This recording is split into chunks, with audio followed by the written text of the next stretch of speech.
जिसको ठीक से समझने वाला व्यक्ति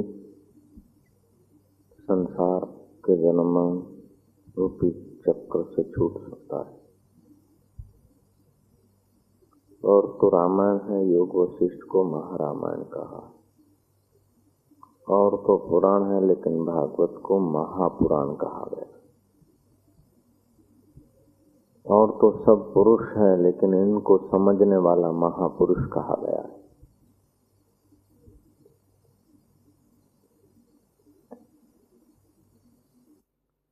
और तो सब देव है, लेकिन उसमें डूबे रहने वाले का नाम महादेव कहा गया है। शंकर भगवान को महादेव बोलते। चित्त का एक स्वभाव, चित्त की एक कमजोरी कहो, मनुष्य की एक कम नसीबी कहो, जो छोड़ना है उसके पीछे जीवन बिताता है, और जो जीवन का सार है उसके लिए उसको समय नहीं मिलता।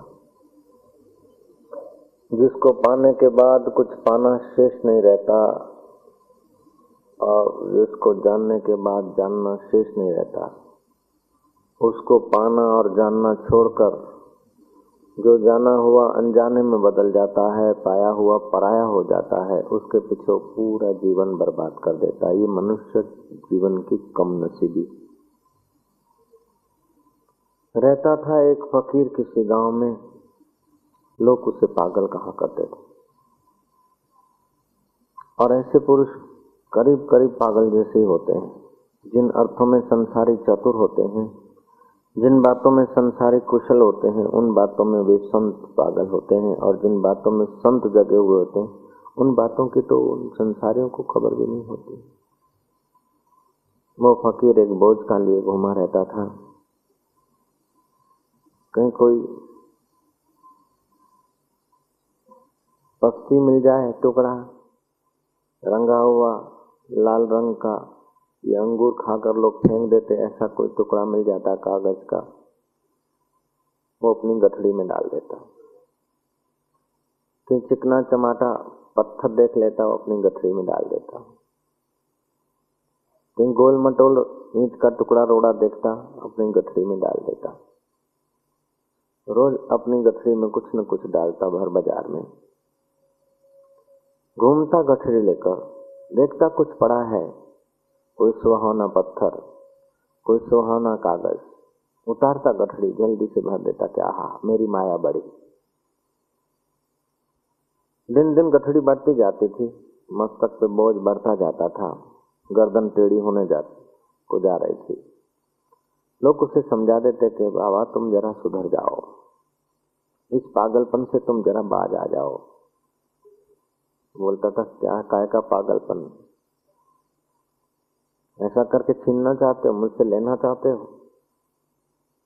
ये मेरी माया है। गठड़ी पर लिखा रहता कि मेरी माया, मेरा संसार। और वो सिर्फ पर लिख कर घूमता था, मेरी माया।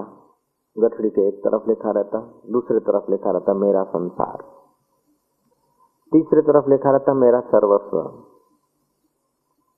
चौथे तरफ लिखा जाता दुनिया क्या जाने।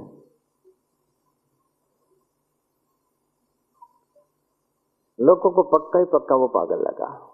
दुनिया क्या जाने जब पढ़ते थे माया, लोगों को एक हंसी आती, मेरा संसार, दूसरी हंसी आती, फिर तीसरी बात क्या थी, मेरा सर्वस्व। लोग हंसते। और चौथी बाजू चारों दिशा में 4 वाक्य लिखे हुए थे गठरी को, दुनिया क्या जाने। लोग उसे चिढ़ाते थे। कोई पागल कहता है, कोई अलमस्त कहता है, कोई मजूर कहता है, कोई बेवकूफ कहता है, कोई गधा कहता है। जैसी जिसकी जैसी दृष्टि होती वैसा वैसा कह लेते, सोच लेते थे। लेकिन उसका काम चालू ही रहा। सुबह हो छपी हुई चादर को गठड़ी के रूप में बना देता, सारा दिन ढोता फिरता, रात को कहीं रखता, लेकिन वो भी सिराने रखता। जबकि लेके फिर उसको संभालता कि क्या हुआ। दिन बीतते, सप्ताह बीते, महीने बीते, एक दिन उस गांव में, उस बाजार में कोई मस्त तत्ववेता पसार हुए। उसकी गठरी पर सुवाक्य लिखे थे। पढ़ा उसने। उस बुद्ध पुरुष, ज्ञानी पुरुष की नजर गई, उस फकीर की आंखों में झांका, उसको प्रणाम किया। लोगों को कहा कि मूर्ख लोगों, इसको पागल मत कहो। ए मूर्ख लोगों, इसको बेवकूफ मत कहो। ये तुम्हें उपदेश दिया जा रहा है।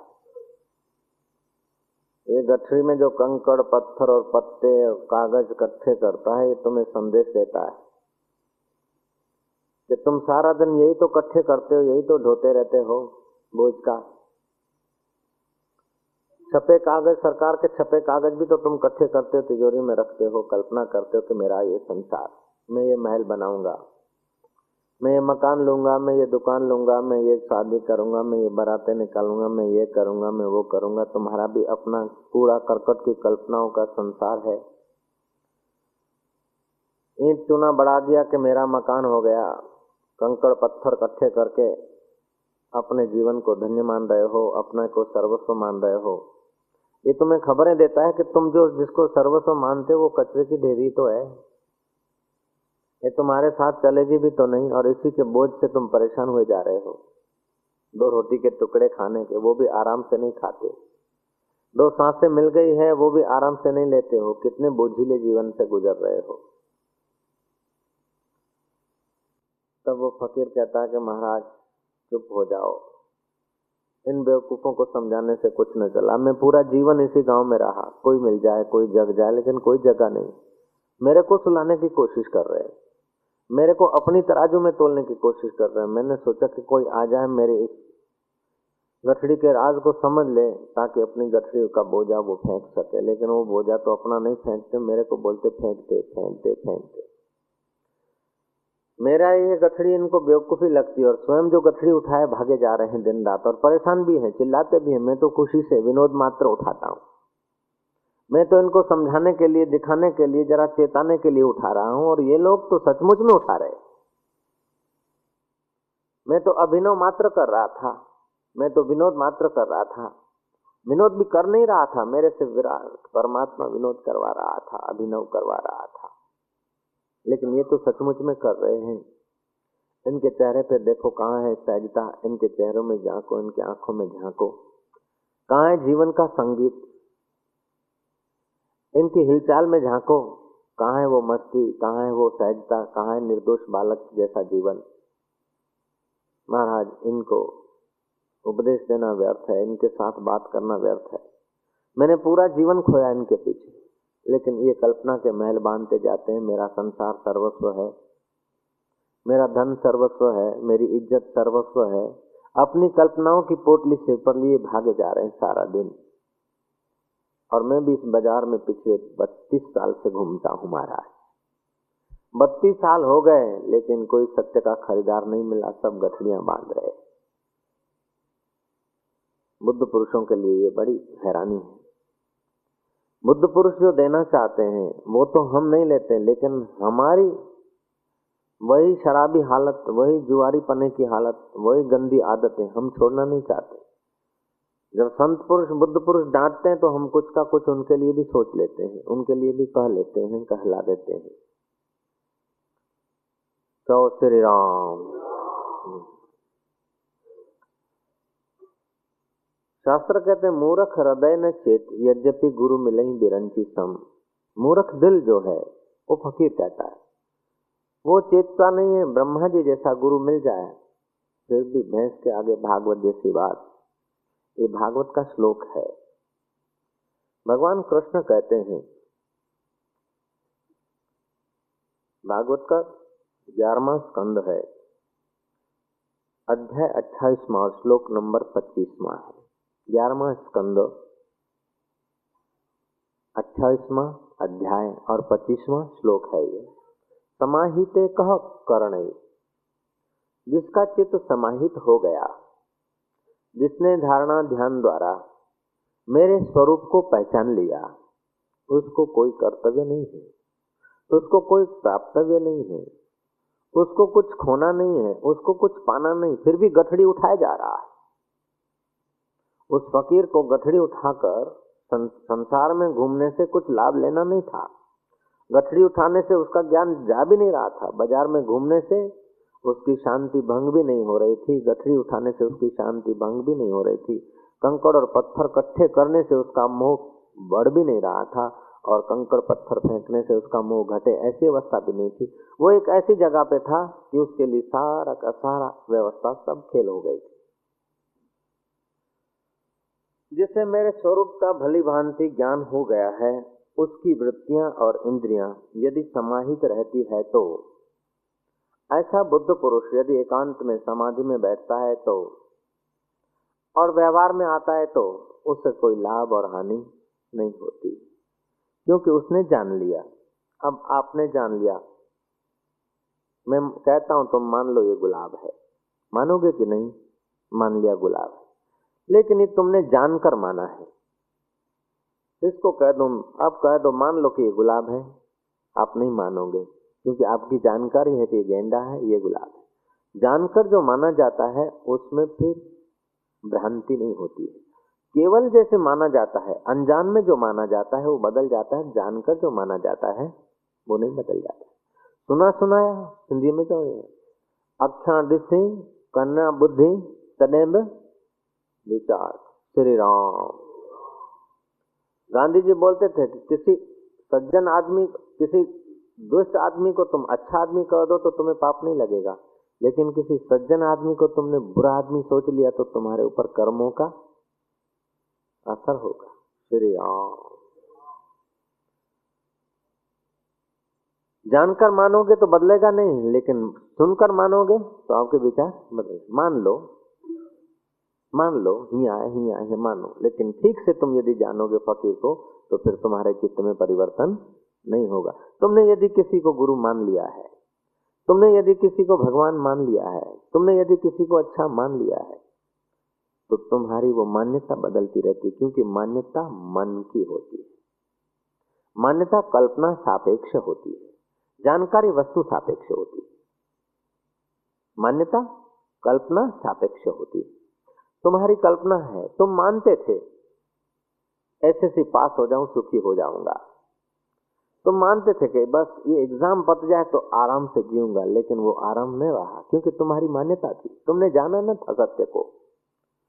तुम मानते थे कि बस नौकरी मिल जाए आराम, धंधा हो जाए बस शांति, बस शादी हो जाए मजे की जिंदगी शुरू हो जाएगी, बच्चा आ जाए मजे की जिंदगी शुरू हो जाएगी। तुमने माना था, जाना न था। ये सारी मान्यताएं तुम्हारी बदलती गई, वो मान्यता तुम्हारे लिए धोखा हो गई। तुम जब 7वीं कक्षा में थे, पढ़ते थे, तब तुम्हारा मंतव्य था कि बस ये फाइनल हो जाएगा फिर आराम, ये जरा कठिन पेपर है, मास्टर जरा ऐसा है, इसमें से गुजर जाऊं बस। तुम एसएससी में थे तब भी तुम्हारी मान्यता रही होगी कि बस इतना कोर्स पूरा हो जाए ना, ये पेपर अच्छे जाए, बस 6 तो अच्छे गए, 7वां जरा कुछ हो जाए, ठीक हो जाए, पूरा बोझ था, पूरा जीवन उसी ढाल में ढल गया था। मान्यता थी। एसएससी पढ़े, बीए पढ़े, बीएससी पढ़े, जो कुछ पढ़े, उस समय की तुम्हारी मान्यता थी कि इतना हो जाए तो शांति, इतना हो जाए तो निराश, सर्विस हो जाए तो निराश, शादी हो जाए तो निराश, मकान हो जाए तो निराश, एलएलबी हो जाए तो निराश। ये सारी तुम्हारी मान्यताएं। तुम अभी मन के चक्राव में जी रहे हो, जैसे और लोग मन के चक्कर में जीते हैं समाज के लोग, ऐसे हम लोग भी जी रहे हैं। वो बुद्ध पुरुष उस चक्राव से पार हो जाते हैं। जो मानता है वो मरता है, और जो जानता है वो तरता है। जो मानता है वो मरता है, जो जानता है वो तरता है। मान लिया कि सुख इसमें है, मान लिया कि सुख इसमें है, मान लिया कि सुख उसमें है, और सुख के पीछे दौड़ लगाए जा रहे हैं। जीवन भर सुख को पकड़ते, हाथ में सुख आता ही नहीं, छुआ नहीं कि गया नहीं, छुआ नहीं कि गया नहीं। उस सुख के साधनों के लिए प्रयास तो पूरा करते हैं, और आ भी जाता है, थोड़ी देर के लिए सेल्फ हिप्नोटाइज हो जाते हैं, और मैं बहुत सुखी हूँ। उतना एहसास लेते लेते वो सुख चिंता में, भय में, शोक में अथवा वियोग में बदल जाता है। मैं कई बार कहा करता हूं कि ईश्वर के सिवाय कहीं भी मन लगाए तो अंत में तुम्हें रोना ही पड़ेगा। भागवत के 12वें स्कंद में आता है कि जो आदमी अद्वैत विचार छोड़कर, हे उद्धव, द्वैत के विचार में बहेगा, जो किसकी निंदा या किसी की स्तुति का ख्याल करेगा वो परमार्थ से तुरंत गिर जाएगा। किसी की अच्छाई या बुराई तोलने लगेगा वो सत्य का घात करके असत्य में गिरेगा। बुद्ध पुरुष जो हैं किसी की अच्छाई और बुराई तोलते नहीं, लेकिन किसी की अच्छाई और बुराई मन की कल्पना समझकर उनके मन को मोड़ने के लिए नाटक किया करते हैं, अभिनव किया करते हैं। इसी प्रकार का अभिनव वो फकीर किया करते थे। मिल गया कोई टुकड़ा कागज का, लाल रंगीन कोई जिलेटिन मिल गई, डाल दिया। मिल गया कोई पत्थर, डाल दिया। लोग बोलते क्या करते हैं? बोले महल बनाऊंगा, बंगला बनाऊंगा, उस पर मेरा झंडा लगाऊंगा, शादी करूंगा, लाडी ले आऊंगा, बच्चों को जन्म दूंगा, बच्चे की शादी कराऊंगा, बच्चे का बाप घोट पीथिन से, फिर बहू आएगी मेरे बुढ़ापे में सेवा करेगी, मुझे खांसी होगी तो वो मालपुए तल के दूध में डाल के मुझे चांदी के बर्तन में खिलाएगी। मैं थकूंगा तो मेरा बेटा मेरे पैर दबाएगा, मुझे भूख लगेगी तो बहू मुझे खाना देगी। मेरे जीवन का अंतिम समय सुख से बीते, उसलिए मैं ये सब महल की तैयारियां कर रहा हूँ, इस धन को इकट्ठा किए जा रहा हूँ। लोग बोलते कि महाराज तुम्हारी भी खिसक गई। लोग उसको बोलते तुम्हारी खिसक गई। उनको पता नहीं चलता कि हमारी खिसकी हुई है हमें पता नहीं, और इनकी खिसकी नहीं तो इनकी खिसकी हुई हमें दिखती। फकीर हंस लेता, लोगों को पक्का हो जाता कि बिल्कुल खिसकी। फकीर चल देता गठड़ी उठाकर। गठड़ी पर वही चारों तरफ लिखा हुआ होता। क्या लिखा हुआ होता? मेरा सर्वस्व, मेरी माया, मेरा संसार, दुनिया क्या जाने। हर आदमी जीता है, अपने को श्रेष्ठ मानता है, अपने को कुशल मानता है, दूसरे को समझता है ये क्या जाने, इन्हें क्या कड़ी खबर, दुनिया क्या जाने, ये क्या जाने। किसी लड़के को शादी की तैयारी हो रही थी, तैयारी में बड़ा उत्सुक था, शिवलाल का परिचित था, खूब दौड़धाम थी, बड़े उत्साह से कमाया और धन खर्चने को राजी था। शिवलाल ने धीरे से कहा कि भाई बहुत उत्साह से तू शादी करता, लेकिन उसमें कोई सार नहीं, 4 बेटे मैंने पैदा किए, मेरे को पता है कुछ सार नहीं, तू तारे भजन में लगे। बोले काका तमने शी खबर। वो छोकरा बोलता है काका तमने शू खबर। काका अर्धा कलाक समझाया उसको कि कोई सार नहीं, अभी जो इतनी उछाले ले रहा है शादी शादी शादी शादी, ये कोई सार नहीं है, हमारा अनुभव है। बोले काका तमने शी खबर, તમે બધી મોજ માણીને હવે કહો છો કઈ સાર નહીં તો તમને શું ખબર, અમને ખબર છે। Young person says life is full of joy, but wise person says life is full of sorrow। जवान बोलते हैं जिंदगी मजा लेने के हैं, लेकिन बूढ़े समझते हैं कि जिंदगी में कोई सार नहीं। कोई सार नहीं कहे जा रहे हैं, फिर भी वही पोटका बढ़ाए भी तो जा रहे हैं। वही परिचय, इसने क्या करा, उसने क्या करा, उसने क्या दिया, उसने क्या लिया, उसने क्या खाया, उसने क्या छोड़ा, क्या। भागवत में आता है यदि तुमने लोगों की कृति देखी, यदि अपनी स्तुति सुनी, यदि अपनी निंदा को सच्चा माना, यदि अपने को देह माना, यदि संसार को सच्चा माना, तो तुम्हारा खैर नहीं। संसार को यदि सच्चा मानोगे परमार्थ से गिर जाओगे। संसार सापेक्ष है, काल्पनिक है। जैसे जिसकी दृष्टि होती है, जब श्रद्धा होती है तो पत्थर में भी भगवान दिखता है, और जब शराब और कबाब से बुद्धि मंद हो जाती है तो भगवान जिनके हृदय में नाचता, ऐसे संत भी तुमको ढोंगी दिखेंगे, बेवकूफ दिखेंगे, पागल दिखेंगे। संत कैसा है उस बात का ज्यादा विचार नहीं, भगवान की मूर्ति कैसी है उस बात का ज्यादा विचार नहीं, पूजा करने वाला कैसा है। वही मूर्तियां थी जिसके आगे हजारों हजारों लोगों ने सिर झुकाया होगा, लेकिन मूर्ति बोली नहीं, हंसी नहीं। जब गौरांग ने सिर झुकाया तो मूर्ति खिलखिलाने लगी। वही मूर्ति होगी जो मीरा के आगे मुस्कुराती थी। और भी तो लोग गए होंगे, मूर्ति तो वही की वही। मीरा के पास जो मूर्ति थी कईयों ने देखी। दूसरों को पत्थर की मूर्ति दिखती थी, मीरा को साक्षात कृष्ण दिखता था। दूसरों को वो पत्थर की मूर्ति दिखती थी और गौरांग को साक्षात ठाकुर जी दिखता था। ऐसे ही बुद्ध पुरुष को दूसरा बुद्ध पुरुष दिख जाएगा। मूर्खों को ज्ञानी भी अपने जैसा अज्ञानी देखेगा, उसको ऐसा करना चाहिए, ऐसा नहीं करना चाहिए, ऐसा है, ऐसा है। तो उन मूर्खों को समझाने के लिए संतों को महामूर्ख का पाठ अदा करना पड़ता है। पाठ अदा करना, जैसे आप सम्राट बन गए रंगमंच पर, आपको अहंकार नहीं आएगा सम्राट बनने का। आप दरिद्र बन गए तो आपको विषाद न होगा।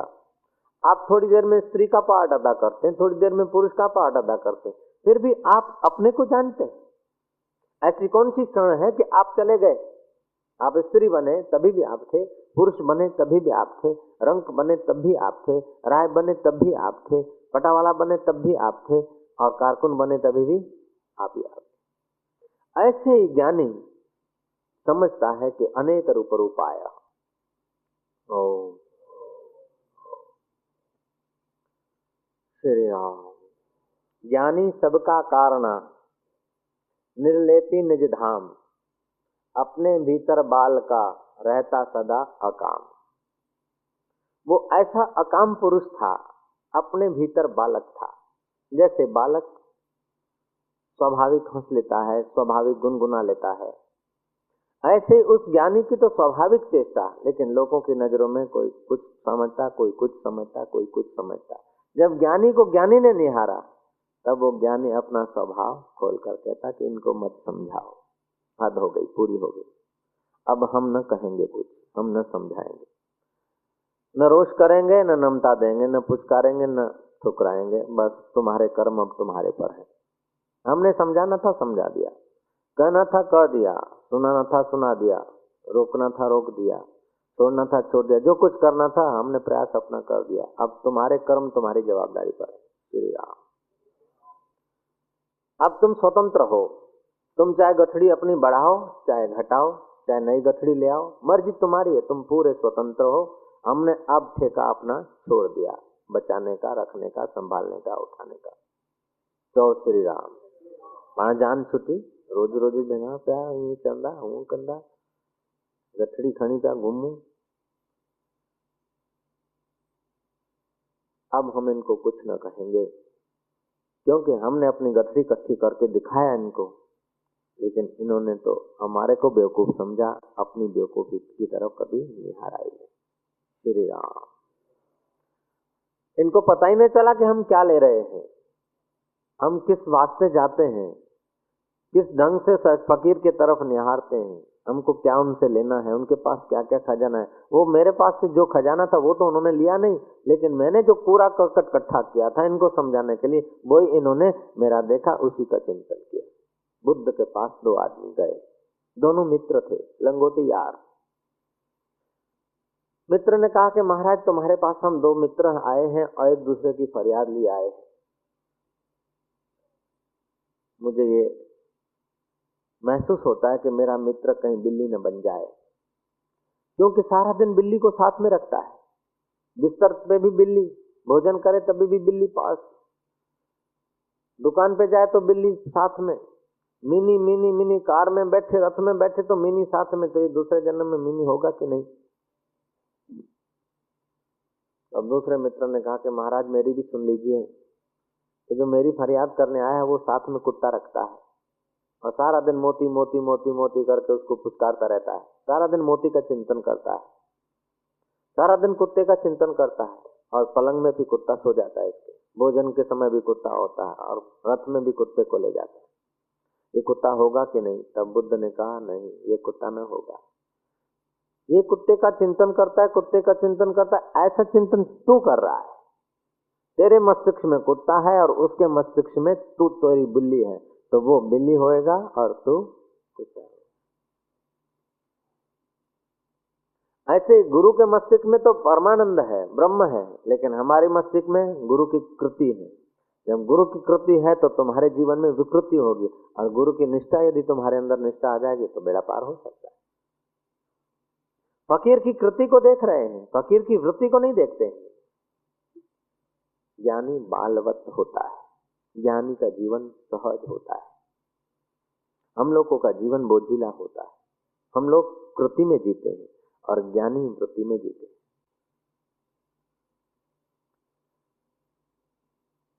कहते हैं जिससे मेरे स्वरूप का भली भांति ज्ञान हो गया है, उसकी वृत्तियां और इंद्रियां यदि समाहित है, यदि ध्यानस्थ है, समाधि में है, तो उसे उनसे लाभ क्या है? और यदि वे विक्षिप्त रहती है तो उनसे हानि भी क्या है? आकाश में बादलों के छा जाने से अथवा बिखर जाने से सूर्य का क्या बनता या बिगड़ता है? ये श्लोक, इसी प्रकार का श्लोक पंचदशी में आता है। माया मेघो जगन नीरम वर्षते यथा तथा महाकाश इति का हानि लाभम अपि का विद्यते। माया रूपी मेघ कैसे भी बरसो, बादल बने तो सूर्य का क्या हुआ, बादल बिखरे तो सूर्य का क्या घाटा। बादल खूब बरसे तो आकाश में थोड़े कीचड़ होगी, और बादल बरसे बिना बिखर गए तो भी आकाश में कोई विशेष प्रतिक्रिया नहीं होगी। आकाश जो शुद्ध आकाश है वो वैसे का वैसा है। ऐसे जिसने माना नहीं लेकिन जाना है, जिसने जानकर अपने स्वरूप में संसार के मिथ्यात्व को जान लिया है, अपनी चेतना को जान लिया है, वो बुद्ध पुरुष कभी तो सिर पर गठरी लेके चले तो क्या, राज करे तो क्या, नृत्य करे तो क्या, समाधि करे तो क्या, क्योंकि उसने एक बात हकीकत जान लिया कि सारा अभिनव है, सारा खेल है। खेल में तुम सम्राट बने तो अहंकार नहीं आएगा, तुम भिखारी बने तो अहंकार नहीं आएगा, क्योंकि तुम्हारी वहां कृति नहीं है, केवल वृत्ति है। वहां तुम कृत्य को सत्य नहीं मानते हो। अभिनव करते हो तो कभी कृत्य को सत्य मानते हो? नहीं। कृति में और वृत्ति में फेर है। तुम्हारा जन्म तुम्हारे हाथ में नहीं है, तुम्हारा जन्म तुम्हारे करने से नहीं होता है, और मौत भी तुम नहीं करते, वो हो जाती। तो तुम्हारा आदि भी तुम्हारे हाथ में नहीं, तुम्हारा अंत भी तुम्हारे हाथ में नहीं, तो तुम्हारा मध्य तुम्हारे हाथ में कैसे? क्या श्वास तुम ले रहे हो? तुम्हारी कोशिश से जी रहे हो तुम? नहीं। तुम्हारी कोशिश से यदि जीते तो एक श्वास ज्यादा लेके दिखाना मौत के समय, नहीं होगा। तुम्हारी कोशिश से खून बह रहा है? नहीं। तुम्हारे प्रयास से कोई ये बाल बढ़ रहे हैं? नहीं। तुम्हारे प्रयास से श्वास चल रहे हैं? नहीं। तो जिसने आदि भी है और जो अंत का मालिक है, तो मध्य का मालिक भी तो वही है ना।